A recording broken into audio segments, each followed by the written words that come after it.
ফিতরা সর্বনিম্ন হচ্ছে 115 টাকা, আর সর্বোচ্চ হচ্ছে 2970 টাকা। মাঝখানে অনেক বড় গ্যাপ না? টাকার অঙ্কটা অনেক বড় ব্যবধান না? আসলে এই ব্যবধান হওয়ার কারণ কি?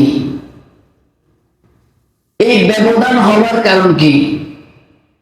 এই ফিতরা আদায় করব যার যে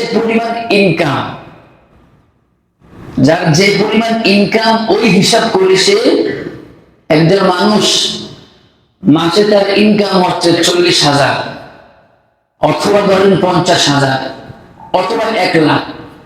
এখন যার 40,000 ইনকাম আর যার 1 লাখ ইনকাম, এটা কি সমান হইল না? এখন যে ব্যক্তি 40,000 ইনকাম, সে যদি ফিতরা 200 টাকা দেয়, আর যার 1 লাখ, সে কি এটা দিবে না আর উপরে উঠবে? অবশ্যই উপরে উঠতে হবে। আমাদের মাথার মধ্যে একটা কথা কাজ করে যে ফিতরা হচ্ছে 115 টাকা, জন প্রতি 115 টাকা। না, সবার ইফতার ইন্তজাম কিন্তু এক হয় না। এক হয়? ধনীর ইফতার ইন্তজাম আর গরিবের ইফতার ইন্তজাম কি এক? না। ধনীর ইফতার, ধনীর মার্কেট, ঈদ মার্কেট, আর একটা দিন মজুরি কৃষকের ঈদ মার্কেট কি এক সমান?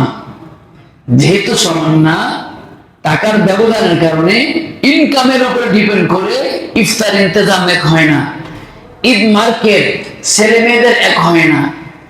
কারণ হচ্ছে সামর্থ্য নাই, ইচ্ছা আছে, তারপরও আমার টাকার এবিলিটি আমার নাই।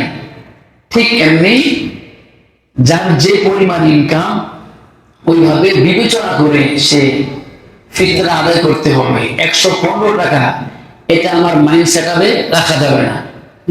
এটা রাখা যাবে না যে ফিতরা তো জনপ্রতি 115 টাকা। আল্লাহ তাআলা সহিহ এবং উত্তম প্রতিদান দান করুক, যাতে করে আমরা বুঝে শুনে আমল করতে পারি। আমরা আইসাই জনপ্রতি 115 টাকা হিসাব করি, অথচ আমার ইনকাম হচ্ছে 50,000, আমার ইনকাম হচ্ছে 1 লাখ। আসলে বোঝার বিষয় না, বুঝে যতই আমল করেন, খেয়ালে আউলিয়া, বেখেয়ালে দেউলিয়া হয়ে যাবেন। আমরা কিন্তু দেউলিয়া হয়ে যাব যদি বেখেয়াল ভাবে ফিতরা আদায় করে থাকি। এখন আসুন, ফিতরার মতো বিধান কেন নবী আলাইহিস সালাতু ওয়াস সালাম চালু করছেন?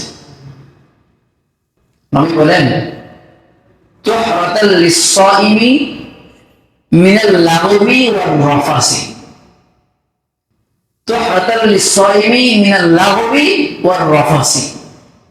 রমজান মাসের মধ্যে সবাই তো বলে এই জবানের হেফাজত করতে হবে, কানের হেফাজত করতে হবে, চোখের হেফাজত করতে হবে, জবান দিয়ে মিথ্যা কথা বলা যাবে না, গান শোনা যাবে না, গীবত করা যাবে না। এগুলো আলোচনা হয় নাই যে রমজান মাসে রোজা অবস্থায় বেশি কথা বলবো না, কম কথা বলবো, গালিগালাজ করবো না, মাথা সবসময় ঠান্ডা রাখবো। এগুলো আলোচনা হওয়ার পরও কি করি আমরা রাগান্বিত হয়ে যাই, আমরা ঝগড়া করি, ফাসাদের মধ্যে লিপ্ত হই, গালিগালাজের মধ্যে লিপ্ত হই, চোখের জিনা করি, জবানের জিনা করি, কলবের জিনা করি, প্রত্যেকটি অঙ্গ প্রত্যঙ্গের দ্বারা আমরা জিনা করি। এই হাত দ্বারা জিনা করি, ফেসবুকের মধ্যে আমরা মেসেজ করি না? নবী আলাইহিস সালাতু ওয়াস সালাম বলেন, মিনাল লাগবি ওয়ার রাফাসি।